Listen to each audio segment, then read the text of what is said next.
Have you ever been sitting at a red light, maybe after a long shift at work, and you find yourself staring at the truck in the lane next to you? It's a gleaming monster, chrome accents catching the streetlights, leather seats that probably cost more than your monthly rent, and a presence that just screams success. You look at the driver. They look like a regular person. Maybe they're wearing a high-vis vest or a simple office button-down. And you can't help but do the mental math. How do they afford it? Because if you're paying attention to the world around us, you know that truck probably costs $70,000 or more today. We're going to talk about a mystery that's hiding in plain sight on every American highway. It's the mystery of the $700 car payment and the rise of the 8-year loan. We've reached a point where we've normalized spending a mortgage-sized payment on a depreciating pile of metal and glass. And if you're currently feeling the weight of a car loan that makes your chest tight every time the first of the month rolls around, I want you to know it's not just you. The system is designed to make these impossible numbers feel like just another part of adulting. But the truth is, that shiny truck might be the very thing keeping you in a state of financial survival mode, preventing you from ever reaching the milestones that actually change your life. Let's look at the how first. How did we get here? Just a decade ago, if you told someone you had an 8-year car loan, they would have looked at you like you were crazy. Back then, 3 or 4 years was the standard. But today, 84-month and even 96-month loans are becoming the default. Lenders are even starting to whisper about 10-year loans, which honestly sounds like something out of a financial horror movie. The appeal is seductive. If you take a $60,000 truck and try to pay it off in 4 years, the payment is a staggering $1,500 a month. Almost nobody can swing that. But if you stretch that same loan over 8 years, suddenly, that $1,500 drops to a manageable $900. The dealership doesn't ask you what the car costs anymore. They ask, what can you afford per month? But here's the math they don't put on the glossy brochure. By choosing that lower monthly payment, you aren't saving money. You're actually paying an extra $14,000 in interest just for the privilege of stretching the loan out. You're essentially writing a 5-figure check to the bank for the convenience of being in debt for twice as long. And while you're making those payments in year 6, 7, and 8, the truck isn't a gleaming monster anymore. It's an aging vehicle with 100,000 miles, a fading warranty, and a value that is a fraction of what you still owe the bank. You are trapped in negative equity, or what we call being upside down. This creates what the sources call a financial hamster wheel. Because you owe more than the car is worth, you can't sell it. So, when you eventually get bored of the car, or it starts needing expensive repairs, the dealer offers you a way out. They'll take your old car and roll the remaining debt into a new loan for an even more expensive vehicle. Your loan balance grows, your term stays at 8 years, and you become a captive audience for the automotive industry. You're no longer buying a car, you're subscribing to a lifetime of debt. But the $700 or $900 payment is just the tip of the iceberg. To truly understand why this keeps you poor, we have to look at the total cost of ownership.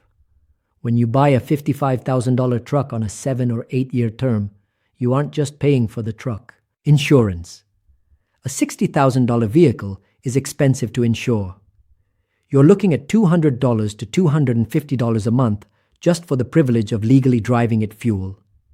If you're getting 15 miles per gallon in a massive SUV or truck, your gas bill can easily top $350 or $400 a month maintenance. Modern trucks are complex. A simple brake job can cost $200. A transmission issue, $5,000. When you add it all up, payment, insurance, gas, and maintenance, that manageable $800 payment actually costs you over $130,000 over 7 years. And at the end of those 7 years, you own a vehicle worth maybe $15,000. You have essentially participated in wealth destruction with cup holders. Why do we do this to ourselves? It's because our cars have become an extension of our identity. The automotive industry doesn't sell transportation. They sell dreams and social status. That commercial of a truck climbing a mountain isn't telling you about the engine. It's telling you that you're a rugged, successful, adventurous person. We develop what is called Automotive Stockholm Syndrome. We become emotionally attached to the thing that's holding us captive. We tell ourselves we deserve it because we work hard. We say we need reliable transportation for the kids, even though a $15,000 used car is just as reliable as a $70,000 new one. But here is the heart of the matter. Your brain cannot think about building wealth when it is constantly worried about survival. When 30% of your take-home pay is going to a car, you are one check engine light away from a crisis. You are lying awake at 3 a.m., staring at the ceiling, wondering what happens if you lose your job.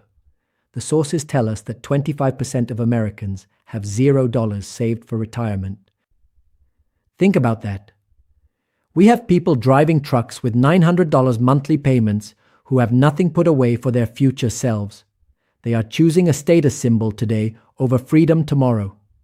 But there is a different way, and it starts with reaching two specific milestones that the sources highlight as the real game changers.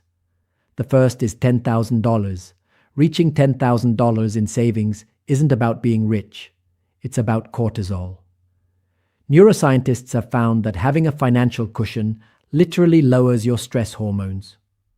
When you have $10,000, a car repair isn't a catastrophe. It's just a minor inconvenience. It moves you from playing defense with your life to finally having the mental bandwidth to play offense.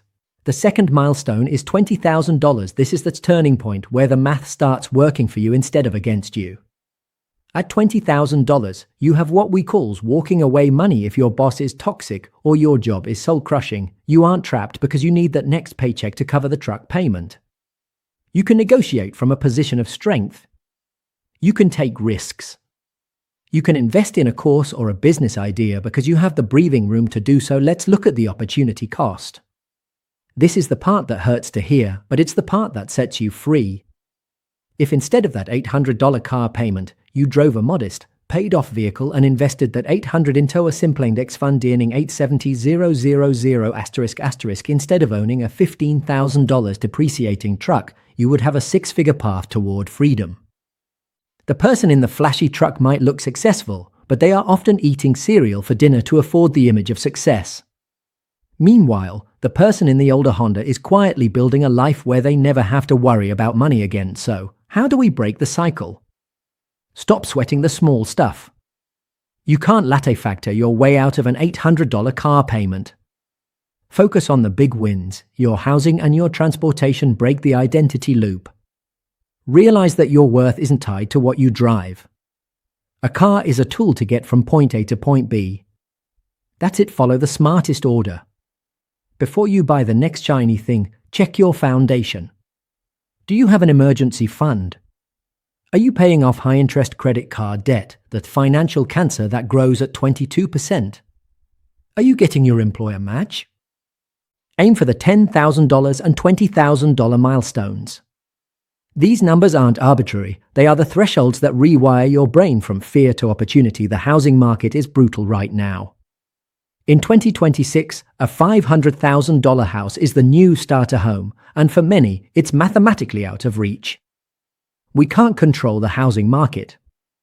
We can't control interest rates.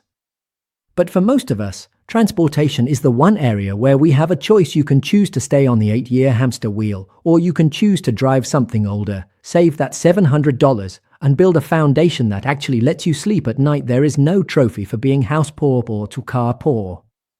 The real win is freedom.